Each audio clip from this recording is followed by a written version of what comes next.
Professor Suano, a sua especialidade, evidentemente, é a geopolítica, né? O senhor conhece muito bem, mas escreveu um livro, estou vendo aí à sua frente, pode apresentar, por favor, que trata justamente da Venezuela e do que a levou a essa destruição, não é mesmo? Sim, sim, sim. É interessante. Eu não vou me estender muito em falar, mas a história do livro é interessante. Eu tinha um jornal que foi o principal jornal especificamente de relações internacionais do Brasil, foi o mais importante. Tá? Tanto nós éramos lidos, éramos fontes para concursos públicos e éramos fontes na Câmara dos Deputados, que era o Seiri News. E nós escrevíamos vários artigos diários, eu comandava na época de 30, cheguei a comandar 50 articulistas. E eu era um dos articulistas, né, que eu era o presidente do Conselho Editorial. E lá eu escrevia 2 artigos por semana sobre a Venezuela. Isso começou em 2007. O Seiri News lá eu escrevia muito, e ao longo desse tempo eu acompanhei o que ocorria na construção daquele regime. Então eu acompanhei não apenas a trajetória do Chávez e todas as estratégias que foram adotadas. Ao longo disso, quando chegou no período de 2015, uma pessoa me convidou para falar sobre a Venezuela e falar sobre o chavismo, sobre o bolivarianismo, até falando como isso é uma aberração, chamar aquilo de Bolívar, ou referência ao Bolívar. Tá? Aí eu pensei em escrever, mas acabou não dando certo. Chegou em 2017, ali aconteceu a Constituinte. Eu disse, agora eu vou escrever. Mas teve um outro entrave. Quando chegou em 2019, quando teve a ascensão do do Guaidó, quando teve a ascensão do Guaidó em 2019, aí, numa tacada de 16 dias, eu escrevi o livro. Escrevi porque eu tinha muito material. E era o primeiro de um conjunto de livros. O primeiro é da ascensão do Maduro, morte do Chávez, ascensão do Maduro, até a Constituinte de 2017, para explicar o que era a estratégia chavista, ou melhor, a estratégia, vamos botar bolivariana, porque o Maduro não merece nem ser título de regime ou de período histórico, mas a estratégia daquele regime para acabar com a Assembleia Nacional, que era o poder legislativo que tinha sido tomado pela oposição em 2015, numa eleição que deu majoritariamente membros para a Assembleia Nacional. Ali, criou-se a Constituinte para abafar e extinguir a Assembleia Nacional. Como eles não podiam extinguir, eles abafaram. Como uma primeira ação da Assembleia Nacional Constituinte foi de fazer com que as determinações da Assembleia Nacional Constituinte tivessem validade de lei, se sobrepondo a qualquer decisão da Assembleia Nacional. E quando eu vi aquilo, eu disse, bom, essa é o primeiro momento. Explicar o Maduro até chegar a 2017, mas existe a pretensão, e tem a pretensão, na realidade, de 3 outros livros para falar sobre a Venezuela. Um que vai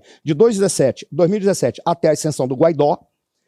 O outro seria o projeto de reconstrução da Venezuela, porque na época do Guaidó, eu tenho que mandar um grande beijo para Maria Tereza Belandre, que foi a embaixadora do Guaidó aqui no Brasil, para a Gabi Álvares, que era uma das consulesas. As pessoas preferem falar cônsul, eu falo consuleza, embora não seja o termo adequado, tá? Mas que era uma das consulesas, que ali nós fomos amigos e eu acompanhei, eu vi o projeto, inclusive o planejamento para reerguer a Venezuela ali. Então, o primeiro livro era esse, o segundo até Guaidó, o terceiro seria a reconstrução da Venezuela, o quarto seria o que é o chavismo, mostrando da ascensão do Chávez até a sua morte.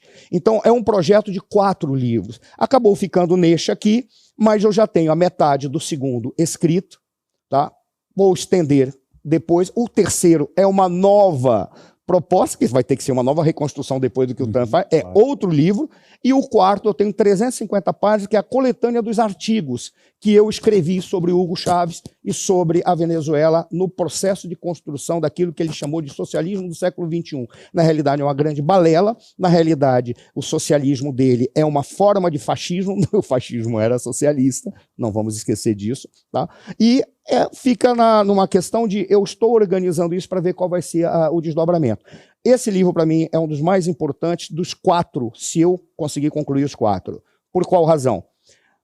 Porque ele mostra como um regime autoritário com pretensão ditatorial assumiu a ditadura. E como é um risco muito grande quando você tem um modelo de dominação carismática em que, com a extinção daquele que era o líder carismático, do qual era inimigo mortal, ele entrega o poder para um sucessor que foi escolhido a dedo por ele, para ser o seu sucessor exatamente porque ele era medíocre. Inclusive, Na parte 2, esse livro é dividido em 3 partes. A primeira parte fala sobre a questão da Constituinte, a segunda parte é uma crônica da violência, a terceira parte uma reflexão sobre a ascensão da esquerda na América Latina ao longo da década de 70 até chegar no chavismo. Tá? Mas o primeiro tópico da segunda parte, alavanque os medíocres. Esse é um dos atos para que o regime autoritário se concretize e para que ele desenvolva uma ditadura.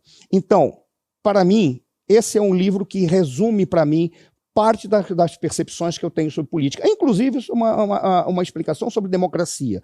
Democracia, as pessoas confundem democracia com inclusão social, confundem democracia com o sufrágio universal. O sufrágio, que é o voto, ele só existe, não é para você escolher os melhores, é para você impedir que os piores se eternizem no poder. Essa é a razão do sufrágio.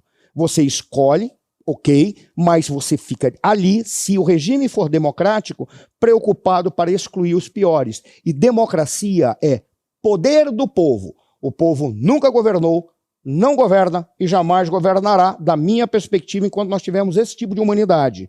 Mas ele tem como ter o poder.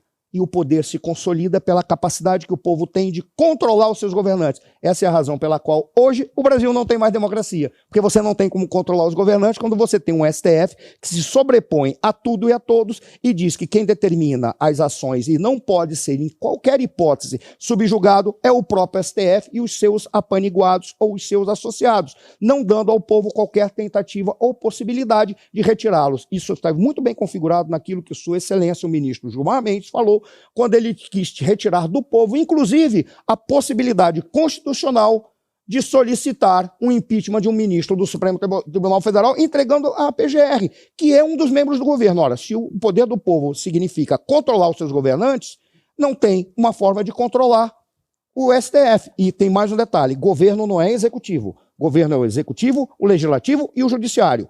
Ao executivo, que por licença poética a gente chama de governo, ele cabe um papel específico, que muitas vezes é o papel mais importante. Mas o judiciário também é governo, em especial a sua Corte Suprema, razão pela qual nós temos que ter capacidade e condições de controlá-los.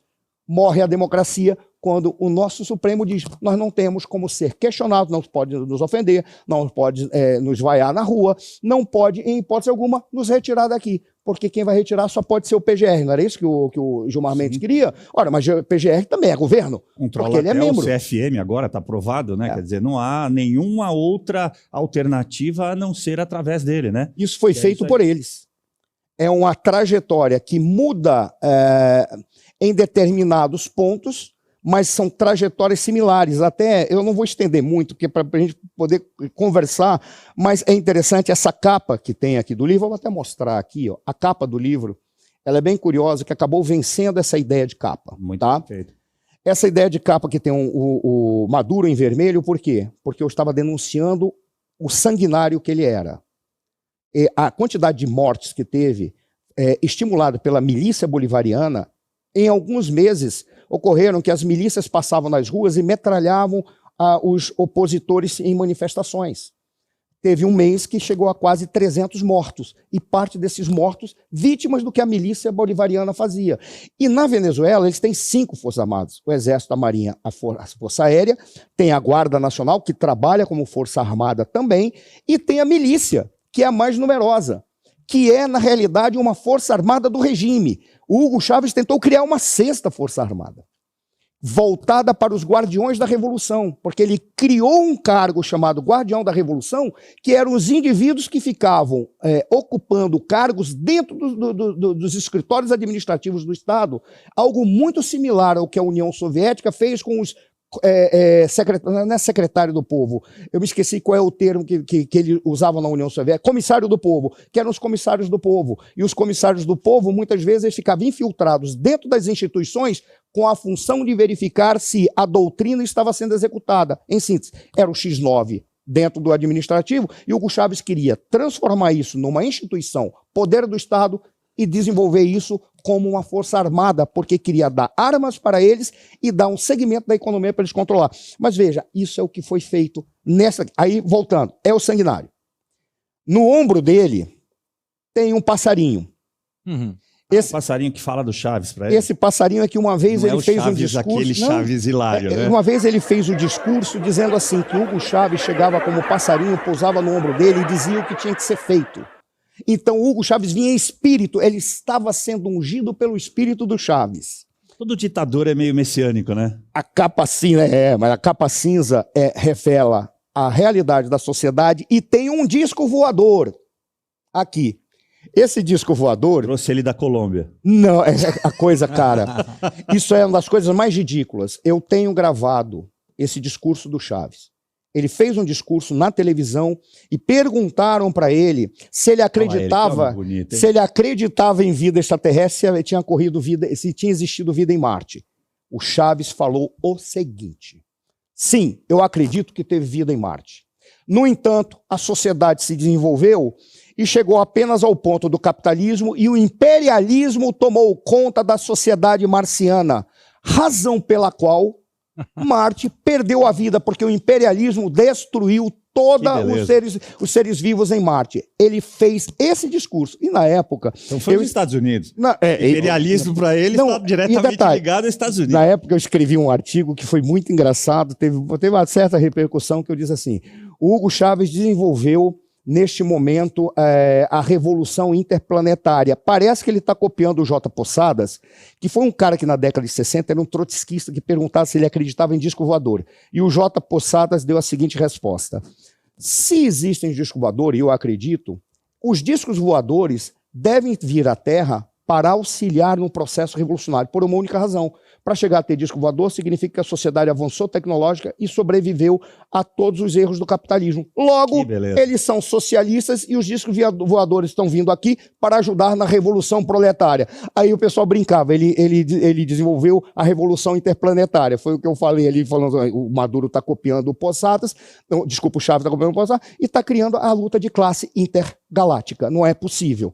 E fez um certo sucesso, porque esse disco voador mostra a que ponto eles chegam para justificar uma doutrina estúpida, os absurdos, as narrativas e a falta de solidez em conhecimento de economia, de sociedade e de política. Tudo para eles é apenas narrativa, busca pelo poder e usar o poder para escravizar o povo.